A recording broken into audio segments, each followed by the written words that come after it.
Malah itu yang 250 triliun.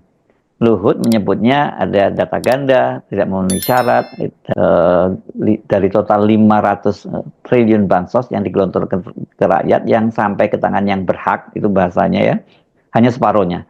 Jadi kemana itu yang 250 triliun. Luhut menyebutnya ada data ganda, tidak memenuhi syarat, dan tidak punya NIK. Untungnya nggak menyebut bahwa ini digunakan untuk kampanye pilpres ya, karena kan sudah lama sebenarnya ini para penggiat aktivis anti korupsi juga melihat bahwa ini memang nggak tepat sasaran karena memang bansos itu digunakan untuk instrumen pemenangan. Ya tentu cukup mengejutkan bahwa Pak Luhut, bukan cukup mengejutkan, sangat mengejutkan karena yang mengucapkan itu adalah Luhut Binsar Panjaitan. Orang yang tahu tentang semua soal selama 10 tahun pemerintahan Presiden Jokowi.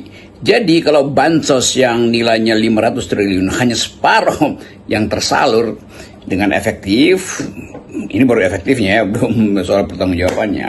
Maka orang bertanya, kalau begitu yang 500 itu dari separuh itu 250 triliun tersalur atau terkorupsi atau tidak tersalur, kan itu pertanyaan akuntansinya tuh. Walaupun kita tahu keterangan Pak Luhut kemudian dia menerangkan bahwa ada data yang tidak jelas, karena itu mungkin tidak tersalur atau penyalurannya tidak efektif. Tetapi ada 250 triliun yang tidak tersalur. Itu artinya ada hak orang miskin yang tidak dirawat oleh negara. Itu aja pegangan kita. Jadi sekali lagi itu harus diaudit. Siapa-siapa yang tercecer di dalam soal bansos. Padahal bansos ini satu upaya untuk jadi social safety net bagi mereka yang rentan untuk terkena badai ekonomi.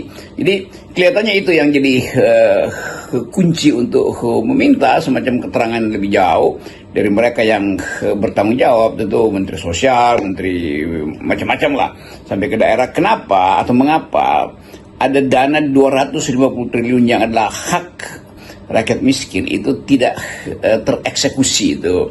Nah pertanyaannya tentu secara teknis bukan sekedar datanya yang tidak memadai, itu pun satu soal, kenapa datanya tidak diperbarui terus. Jadi tetap pemerintah hari ini, pemerintah kemarin, yaitu Presiden Mulia Jokowi juga bertanggung jawab. Nah saya mesti hati-hati ucapin itu karena udah pastikan Jokowi lagi. Ya 2010 tahun yang lalu kan yang memerintah adalah Bung Karno. Salah, Mulyono.